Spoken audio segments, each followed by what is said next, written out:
ഇന്നലെ അത്രയും വലിയൊരു പ്രശ്നം നടക്കുന്നതിനിടയ്ക്ക് ജാസ്മിൻ ഗബ്രിക്ക് ചോറ് വാരി കൊടുക്കുന്ന ഒരു സീനായിരുന്നു ഇന്നലെ വൈറലായത്. ജാസ്മിൻ ജബ്രി കോംബോ ഇതേപടി തന്നെ തുടരാനുള്ള സാധ്യതയാണ് കാണുന്നത്. അതൊക്കെ അവരവരുടെ ഇഷ്ടത്തിനനുസരിച്ച് കളിക്കട്ടെ. പ്രേക്ഷകരുടെ വിധി അതനുസരിച്ച് വിധിച്ചോളും. ഇന്നലെ ജാസ്മിൻ ലിപ്സ്റ്റിക് ഒക്കെ ഇട്ടുപോയി ഗബ്രിയുടെ അടുത്തൊരു കാര്യം പറഞ്ഞു. ആ ഒരു ഗാർഡൻ ഏരിയയിലെ ആ ഒരു ഇതിന്റെ കോർണറിൽ അവിടെ വെച്ച, എനിക്ക് ഈ ഷെയ്ഡ് അല്ല ചേരുന്നത്, വേറെ ഷെയ്ഡാണ് ചേരുന്നത്, പക്ഷെ ഈ ഷെയ്ഡ് ഇട്ടാൽ എനിക്ക് നിന്നെ കിസ് ചെയ്യാൻ തോന്നും.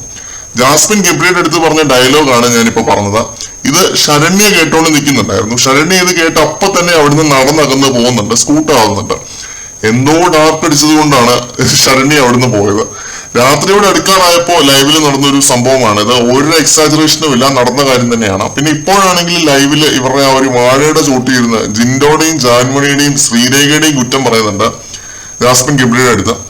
പുറത്ത് ഇവർക്ക് എത്രത്തോളം നെഗറ്റീവ് ആണ് എന്നുള്ളതില് ഇവർക്ക് ഒരു ഡൗട്ടും കാണത്തില്ല. അത് അറിഞ്ഞു വെച്ചോണ്ടും ജാസ്മിൻ ഇങ്ങനെ ഒരു നെഗറ്റീവ് ഗെയിം എന്തിനാണ് കളിക്കുന്നത് എന്നുള്ളത് അറിയത്തില്ല.